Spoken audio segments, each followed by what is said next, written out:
Bueno, continuando con nuestra serie Graduados en Cristo, una serie que nos ha permitido recorrer pues una representación pequeña, muy pequeña, de los santos desde los primeros siglos hasta nuestro tiempo. Y ya estamos en el último siglo que vamos a reflexionar. He decidido pues culminar en el siglo XX. Estamos viviendo en la grabación en el siglo XXI, pero el siglo XXI está en curso. Así que los santos del siglo XXI, pues se los delego a las personas del siglo XXII que puedan hacer una continuidad como esta página santoral que se llama, que ha sido de gran ayuda para esta serie, que le hago un gran reconocimiento por todo el material bien ordenado que se encuentra en ella. Es como un santopedia, como Wikipedia, pero de manera ordenada, pero por siglos, no por orden alfabético, sino por siglos. Los santos del siglo XX, todos los santos de cada siglo han sido extraordinarios, pero estos santos en particular son unos santos un poco diferentes porque son santos que tuvieron que transitar este camino que hoy vivimos, que fue ese camino hacia la modernidad, la industrialización, hacia la imagen, por ejemplo, la imprenta. Y fíjense que inmediatamente y de manera muy rápida, no solamente a la humanidad avanzó, sino también el demonio se apoderó de muchas de estas herramientas tecnológicas y de masificación de información para también introducir contenidos, imágenes, conceptos que pervierten la imagen, que pervierten y dañan al ser humano. No en vano, siempre se ha dicho desde que salió el Internet hasta nuestros tiempos, eh, que más de tres tercios, que tres cuartos del uso del Internet en el mundo a nivel de rentabilidad se van justamente en contenidos pornográficos. Como me decía un niño en la catequesis, hay películas que son para adultos o contenidos que son para adultos. Y yo le decía, es que ni siquiera eso es para adultos, eso es contenido para el pecado, eso es contenido para la perversidad. Y yo quiero un poquito encaminar mi reflexión en torno a esto, porque a mí me parece importante hacer dos tipos de reflexiones acá, ¿no? La primera es cómo podemos nosotros eh, sembrar en nuestros hijos y en nosotros mismos, pero también en nuestros hijos, porque muchas veces estas series las escuchan personas que son padres de familia, muy contemporáneas a mí. Yo no, dentro de mi audiencia, si cabe el término, no hay jóvenes. No es el plus los jóvenes. Los jóvenes no se interesan por este tipo de contenidos de manera general. Más que todo adultos o personas ya hacia la tercera edad. Puede ser que escuchen más esto, pero son formadores. Padres o abuelos son formadores. Es importante poder ver y destacar cómo en un hogar donde hay una dinámica de un Dios vivo, no un Dios de cuadro ni de repisa, refiriéndome a imágenes estáticas allí, que bueno, ahí está Jesús de la misericordia, está la Virgen, pero nunca entramos en diálogo, Dios no forma parte de nuestras conversaciones, de nuestras reflexiones, de nuestras peticiones. Entonces los hijos crecen viendo a Dios como un complemento de vida, pero no como parte de la vida misma del ser humano. En el caso de María Goretti esto no es lo que ocurre. Vemos una familia pobre, humilde, necesitada, pero además fecunda. Y no es el primero ni el último. Quizás las tendencias hacia nuestros tiempos es ver esto más en extinción. Pero las familias, fíjense que antes, pese a las grandes necesidades, no dejaban de ser fecundas, atendiendo a aquello que dice el Señor, multiplíquense. Cuando uno se multiplica, uno por lo menos se duplica, se triplica, no se hace resta. O sea, yo no entrego dos vidas para devolver, para que de esas dos vidas nada más salga una. Es decir, Dios quiere que los matrimonios tengan hijos y a veces esos hijos pues que sean en abundancia. Y el pretexto, la condición de que, bueno, no los tengo porque la situación está difícil, creo que no ha habido un tiempo en la humanidad, inclusive en la vida no hay un tiempo perfecto para tener hijos. Pero esta familia se cultivó en la oración, en el rosario diario, en la misa dominical, en la formación espiritual. Y esa formación estaba enmarcada dentro de también procesos familiares. O sea, la catequesis eficaz se da en el hogar, no en la iglesia. La iglesia es un complemento, y más en estos tiempos lo puedo decir, Y bueno, quedaré como el gran criticón en mi historia porque más formo parte de esos procesos. Pero no esperemos que en las iglesias van a educar a nuestros hijos en valores, en eso realmente no es lo que ocurre. Lamentablemente muchos procesos de catequesis en estos tiempos se han centrado en esquemas pedagógicos y pareciera que aquello es una planificación donde hay que cumplir objetivos, metas, instrumentos, este, objetivos generales, objetivos específicos. Y aquello parece más un proyecto como que fuéramos a presentar una tesis, pero se nos olvida que la catequesis, como lo dice San Pablo, al final es predicar desde la palabra, porque la fe entra por la palabra. Creo que de hecho es literalmente lo que dice el texto de San Pablo. Lo que sí les voy a pedir disculpas es que no tengo la cita a la mano, pero es la fe entra por la palabra y el testimonio de vida. Eh, los hijos ven cómo es el amor entre los padres, cómo es la dinámica, cómo se relacionan, si hacen cosas juntos, si rezan juntos, si hablan de Dios y si se forman. Nosotros tenemos una generación de jóvenes que se absorbe por la tecnología y las redes sociales y por más que uno trata de tener control, yo tengo un hijo y de verdad que lo tenemos con horarios, pero en algún momento esos controles van a ir complicándose hasta el punto que va a prevalecer más la voluntad de él que la de uno como padre. Es ley de vida, ellos van a crecer y van a tomar sus propias decisiones.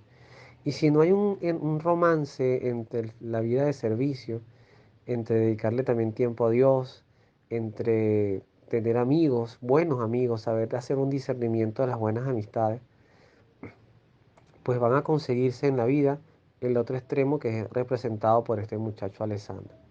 Este muchacho Alessandro era consecuencia de múltiples vicios y por eso que hablaba del demonio y cómo utiliza herramientas propias del tiempo, del avance, de la modernidad.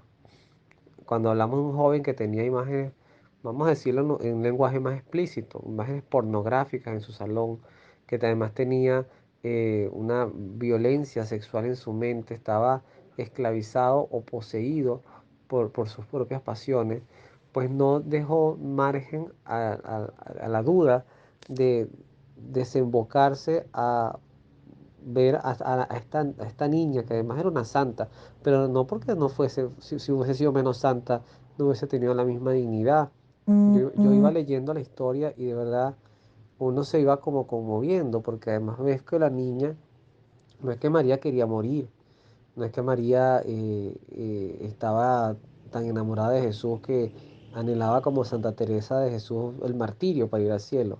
Estamos hablando de una niña abocada a su hogar, que además quería ayudar a su mamá, que dentro de los planes de Dios, pues lamentablemente para ella perdió a su papá muy joven y que su madre tampoco hay que culpabilizarla, pero también es un espacio reflexivo importante cuando los padres estamos tan sumergidos en los problemas y en el trabajo, y en el buscar dinero y en cerrarnos en nuestros propios terrenos, pues sencillamente hacemos oídos sordos a lo que nuestros hijos nos van diciendo.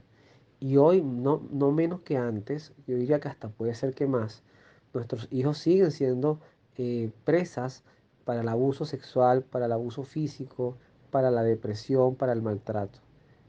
Y yo creo que una de las apuestas importantes que también nos enseña la vida de María Goretti, a nosotros los padres, es aprender a escuchar a nuestros hijos y darle credibilidad a sus palabras. Cuando los hijos ven que nosotros los padres confiamos en ellos y les reforzamos positivamente cada vez que nos hablan en verdad, pues yo creo que se logran cosas muy admirables. Y les digo que pese a que uno trata de hacer eso, mi hijo, por ejemplo, a veces le cuesta de contarnos cosas.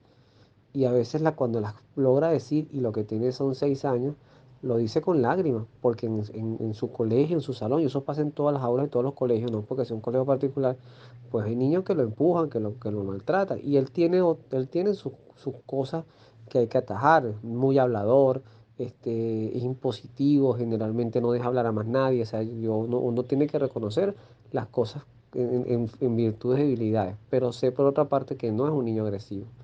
Entonces, a los hijos hay que protegerlos. Porque entonces fíjense el dilema en el que uno puede caer. Enseñarlos a ser muy, muy, muy de Dios.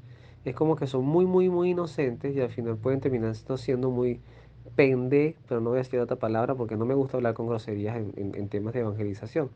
Ok, pero pareciera que entonces son víctimas porque son presas fáciles para el abuso. pero tampoco la solución entonces es que sean todo lo contrario, maltratadores, abusivos, usted no se deje por nadie, porque entonces pasa al otro extremo y vemos la imagen de Alessandro.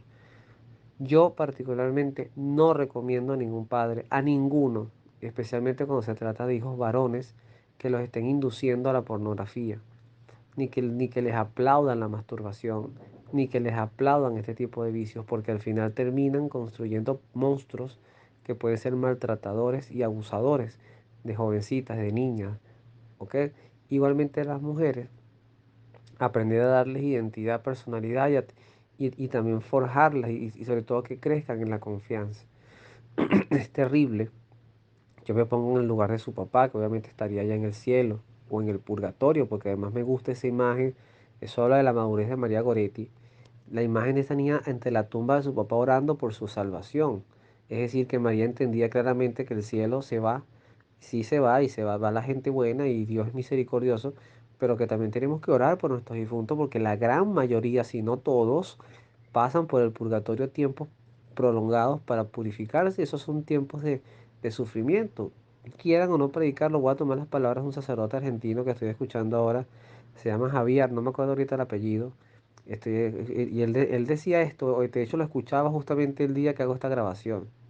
Él tiene una serie que se llama Catequesis para Bárbaros, está en YouTube, la recomiendo ampliamente, una catequesis desde cero. Y él decía a los escuchas, por eso fue algo que él hizo en vivo por YouTube. Él decía, hay personas, y dice así, inclusive catequistas y sacerdotes, que dicen que el infierno no existe, que ya nada es pecado. Entonces él dice esto, esa gente está loca, muchachos, no le hagan caso. Y me gusta que hable así porque es que de hecho es el lenguaje que yo he adoptado para los temas de evangelización. Yo he aprendido a quitar hay quienes intronizan, hacen una intronización al sacerdocio o a la vida consagrada. Yo no hago eso. Ya yo entendiendo que son seres humanos por los que hay que orar, ya uno puede tener, y creo que un agudo discernimiento de cuando alguien está predicando a alguien que no es, tenga la investidura que tenga. Y a veces, insisto, esto también es importante porque cuando nosotros somos muy relajados con los temas morales, fíjense lo que le pasó a María Goretti, una niña de 12 años que nos enseña cómo serle fiel a Dios, que además quería consagrar su pureza porque se le entregaba a Dios. Y eso es un punto importantísimo a la hora de hablar sobre la castidad, la virginidad y la santa castidad, una virtud de santo, como lo dice el texto. Una virtud de santos, porque es que le entregas todo a tu creador. No te reservas nada para ti ni para tu gusto, pero eso no genera infelicidad. El sacerdote o religioso consagrado que anda sufriendo porque anda coqueteando con la impureza y con ese voto de castidad y cuando sí, cuando no, pero es que yo también tengo derecho, es preferible que, sobre todo si está en el seminario, pues que haga una verdadera reflexión y no siga porque no se ha entregado de todo a Dios. Tiene mucha mundanía en su cuerpo y a veces pasa por su propia historia, por lo que nosotros vamos construyendo de jóvenes, con lo que los muchachos manejan con los celulares, que muchísimas veces lo usan, y hoy más que nunca para ver pornografía, series muy explícitas, con contenidos bien grotescos. Entonces nosotros no podemos taparnos los ojos ante estas realidades que hoy atrapan a nuestros jóvenes los hacen presas fáciles del mal. En tal sentido, pues yo creo que es importante que esta experiencia de María Goretti no solamente es en torno a su propia vida y la virtud que le hizo santa, sino también a sus agresores. Fíjense como al final ella toma una actitud verdaderamente heroica, que es perdonar a su agresor estando ella todavía en el hospital agonizante prácticamente. Y aún ante la arrogancia y la soberbia, ¿cómo se gana? ¿Cómo gana? Si hubiese sido el papá de María Goretti y está viva, posiblemente la gran mayoría hubiese tomado una acción de venganza para este cretino que había eh, intentado violar, pero además mató a su hija. Hay una película que trabaja este actor que hace de Fury en Avengers. Ahorita se me fue el nombre, pero él es un actor moreno. Y es justamente una película que habla de unos muchachos que violan a su hija y él los mata a todos. Y al final después era juicio. y él gana el juicio. Un abogado tremendo, además, que se consigue. Es una respuesta humana natural y esperada, ¿ok? Pero vea lo que nos enseña María Goretti. María sacó una doble ganancia, o sea, el demonio salió doblemente derrotado. Porque no solamente pierde el alma de esta mujer, de esta niña que se mantiene firme en su gracia y en su pureza a Dios, pero además un alma que era del demonio, que estaba condenada, que era la de Alessandro, cómo logra después, luego de esta dura experiencia, de una conversión muy amarga, pero necesaria, logra también un camino hacia su propia conversión. Que tuvo que pagar las consecuencias de su crimen, seguramente sí. 26 años de cárcel no son cualquier cosa, más lo que le haya tocado en el purgatorio. Pero no por eso perdió la oportunidad de, reconociendo su error, apostar al perdón de Dios. Su madre, la Madre María, también lo perdona y es un cierre emblemático. No es que todos somos felices, el dolor de perder a esta niña estaría toda la vida en el corazón de su madre, como en el de María cuando vio morir a Jesús en la cruz. Pero el perdón logra muchos más frutos que la venganza y el odio. Y lo digo yo, no porque lo ejerza. Ahorita que les estoy hablando, pienso en esto y todavía creo que estaría del lado de los vengadores. Pero tengo también que esforzarme y catequizarme para hacer esto creíble en mi propia vida. Qué vida tan hermosa la de esta niña, esta gran santa, santos jóvenes, santos niños, que al final nos recuerdan las palabras de Jesús. Es que para ir al cielo hay que ser como niños. Que Dios los bendiga, nos vemos en la oración.